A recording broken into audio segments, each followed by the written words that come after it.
আসসালামু আলাইকুম। বাঙালি রান্নাবান্নার আরো একটা নতুন পর্বে আপনাদের সবাইকে স্বাগত। আজকের পর্বে তৈরি করে দেখাবো ডিম আর পাউরুটি দিয়ে চটজলদি তৈরি করা মজাদার একটা কাটলেটের রেসিপি। আশা করছি আপনাদের সকলের কাছে রেসিপিটা ভালো লাগবে। আর দেরি না করে চলে যাচ্ছি মূল পর্বে। আজকের কাটলেট তৈরি করার জন্য আমি এখানে 2টা ডিম আগে থেকে সিদ্ধ করে নিয়েছি। ডিমগুলোকে গ্রেট করে নেওয়া হয়ে গেলে বাটিটাকে একটা সাইডে রেখে দিচ্ছি। এবার আরো একটা বাটির মধ্যে আমি 4টা ব্রেডের স্লাইস নিয়ে নিয়েছি। এবার এর মধ্যে পানি দিয়ে দিচ্ছি। আপনারা যদি বড় ব্রেডের স্লাইস ব্যবহার করেন সেক্ষেত্রে 2টা ব্যবহার করবেন। এবার এই ব্রেডের স্লাইসগুলোর থেকে পানিটাকে নিংড়ে ফেলে দিতে হবে। সবগুলো ব্রেডের টুকরাই পানি নিংড়ে ফেলে তারপর যে ডিমটাকে গ্রেট করে রেখেছিলাম সেই ডিমের মধ্যে নিয়ে নিতে হবে।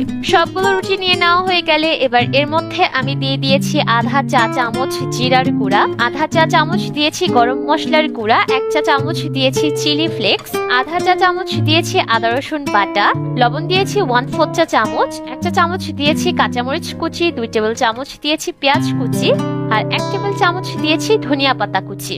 এবার সবকিছুকে খুব ভালোভাবে মাখিয়ে নিতে হবে আর খেয়াল রাখতে হবে যাতে মশলার সাথে সবকিছু একসাথে ভালোভাবে মিশিয়ে নেওয়া হয়ে যায়। মিশ্রণটা মিশিয়ে নেওয়া হয়ে গেলে বাটিটাকে একটা সাইডে রেখে দিচ্ছি। এবার আরো একটা বাটির মধ্যে আমি একটা ডিম ভেঙে নিয়ে নিয়েছি।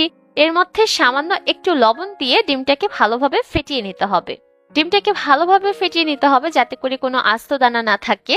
ভালোভাবে ফেটিয়ে নেওয়া হয়ে গেলে যেই মিশ্রণটা তৈরি করে রেখেছিলাম সেই মিশ্রণের থেকে অল্প অল্প করে মিশ্রণ নিয়ে এভাবে করে গোল চ্যাপ্টা আকৃতির মতো তৈরি করতে হবে। চাইলে হাতের মধ্যে একটু তেল মাখিয়ে নিতে পারেন, আবার চাইলে হাত দুইটাকে পানি দিয়ে ভালোভাবে ভিজিয়েও নিতে পারেন। এবার একটা একটা করে কাটলেট এভাবে করে তৈরি করতে হবে। আর যে ডিমের মিশ্রণটা তৈরি করলাম সেই মিশ্রণের মধ্যে ভালোভাবে গড়িয়ে নিয়ে ব্রেড ক্রাম্বে দিয়ে দিতে হবে। আর ব্রেড ক্রাম্ব দিয়ে খুব ভালোভাবে এই কাটলেটগুলোকে কোট করতে হবে যাতে করে প্রতিটা সাইড থেকে ব্রেড ক্রাম্ব দিয়ে কোটিং হয়ে যায়।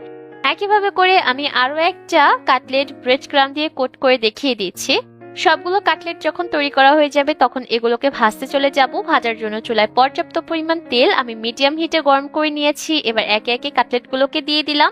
যখন কাটলেটের একটা সাইড ভাজা হয়ে যাবে তখন এই কাটলেটগুলোকে আমি উল্টে দিয়েছি।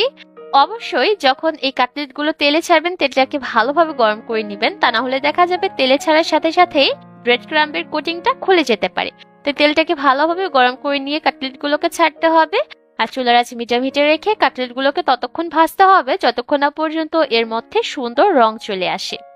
এর মধ্যে কিন্তু কাটলেটগুলো ভাজা হয়ে গেছে। চুলার আঁচ মিডিয়াম হিটে রেখে 4-5 মিনিটের মতো ভাজলে দেখবেন এর মধ্যে সুন্দর রং চলে আসবে। এবার এই কাটলেটগুলোকে চুলা থেকে নামিয়ে নিচ্ছি। খুবই সহজে চটজলদি এই কাটলেটগুলো তৈরি করা যায় আর এটা খেতে কিন্তু দারুণ মজার হয়ে থাকে। নিজের পছন্দের যে কোনো টাইপের সস দিয়ে এটা সার্ভ করতে পারেন আর চেষ্টা করবেন গরম গরম এটাকে সার্ভ করতে। আশা করছি আমার আজকের রেসিপি আপনাদের কাছে ভালো লেগেছে। বাড়িতে অবশ্যই রেসিপিটা ট্রাই করবেন আর খেয়ে কেমন লাগলো কমেন্ট করে জানাবেন। আজকের মতো এখানেই বিদায় নিচ্ছি। সবাই অনেক ভালো থাকবেন। আল্লাহ হাফিজ।